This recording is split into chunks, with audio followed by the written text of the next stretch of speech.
There's one topic that's been on my mind for quite some time. It's a very uncomfortable topic, but someone has to open it. So let's start like this. You marry a beautiful woman when you're young, but with this you also sign a contract that you'll be a witness to her decline. You'll have to face how her beauty fades away. And that's very tragic to me. That's really tragic because shouldn't beauty always win? Why are beautiful things passing? Why are they disappearing? And of course, they keep reappearing. That's a good news, especially the archetype of beauty, different kinds of archetypes of beauty are reborn again and again and again and again. But why does a beautiful tiger have to die? Just imagine all the atoms in the universe collecting in that single animal, in that powerful, mesmerizing creature. And then it has a limited span. I don't know. Tigers live, they don't live so long, right? I don't know. Is it 20 years? 10 years, 20, 30? I don't know. They don't live so long, and then they have to die. Beautiful things passing away. Very sad.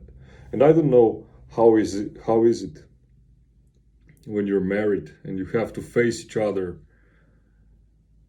getting uglier and uglier. Of course, there are a lot of things you can do for your health, for your appearance, and you can stay sexy and attractive for a very long time, but there will come a day when this is gone. So that's really sad, right? That's really sad. And why are humans aging so ugly? Because, for example, if you look at animals, an old squirrel, you cannot even see a difference between an old squirrel and a young squirrel. I don't know, but you can easily see a difference between a young man and an old man. Animals age much more gracefully.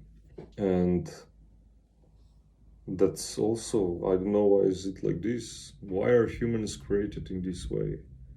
Maybe fur of animals hides those aging marks. Maybe that's the case. Maybe if they did not have fur, they would age ugly as well. But fur kind of hides it, huh? Maybe that's the theory. However, we have to accept that everything beautiful will eventually pass away. And that goes the same for material objects.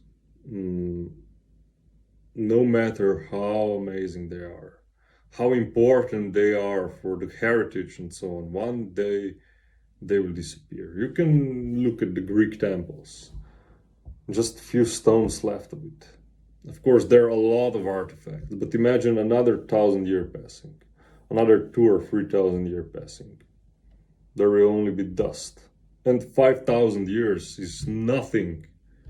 It's really nothing in comparison to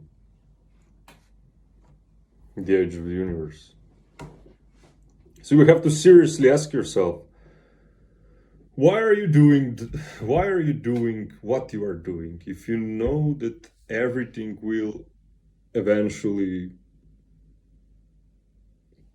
come to ashes, dust to dust? And again, like I said in my previous video, that doesn't mean you have to be nihilistic, but you have to seriously think about your purpose.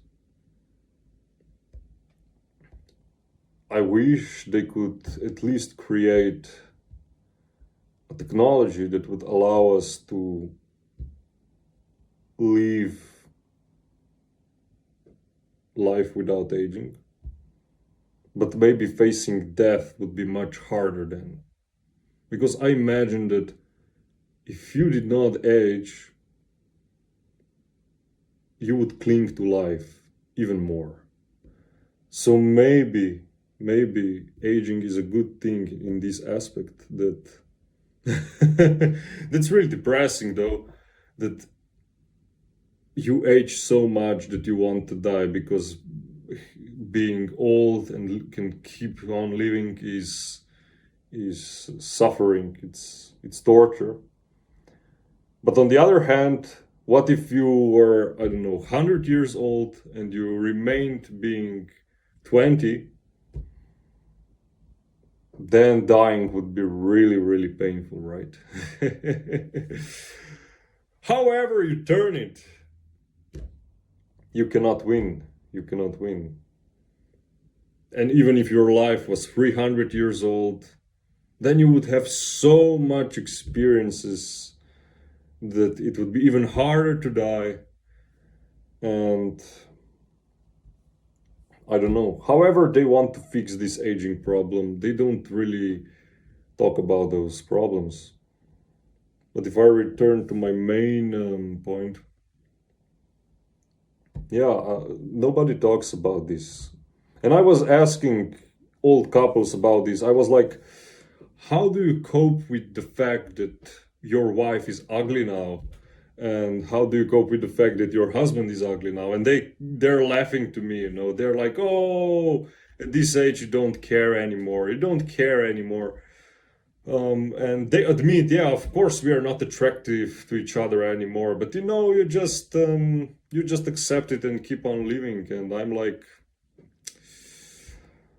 I don't know. I don't know if I personally will be able to think like this, you know. Maybe because I'm young, that seems completely, you know, at odds with logic. And maybe when I'm old, I'll watch this video and laugh at it as well. But seriously, nobody talks about this. Nobody talks about this. I think, you know, of course, it's uncomfortable, but we have to talk about this so we can understand what's going to happen and that we are not surprised and upset and so on. Because, of course, we all know that this is going to happen, but we do not discuss it. We do not try to understand each other, to be compassionate and so on. And most importantly, we don't enjoy the present moment when we still are young and beautiful. You know, it's not so easy topic because it can become not it can become, it is becoming very upsetting what people do, how desperate their attempts are. I mean, look at Donatella Versace. That's a great example how a person cannot accept their aging. Or look at, how was it, the Formula One designer who always had young women. There are a lot of men who are 100 years old and they have those 20-year-old girls. You know, that's also not the solution. That's also not the solution. You know, on one hand, you have old men who are looking for younger and younger girls. And of course, when age difference is too big, there is no chance that that old guy is attractive to any young girl. And on the other hand, you have those women who just cannot accept their aging and they do facelifts, Botox, and so on. That, how can doctors, you know, they had to give the Hippocratic oath. And under this, they're performing those surgeries, facelifts, all kinds of aesthetic adjustments, all kinds of botched surgeries.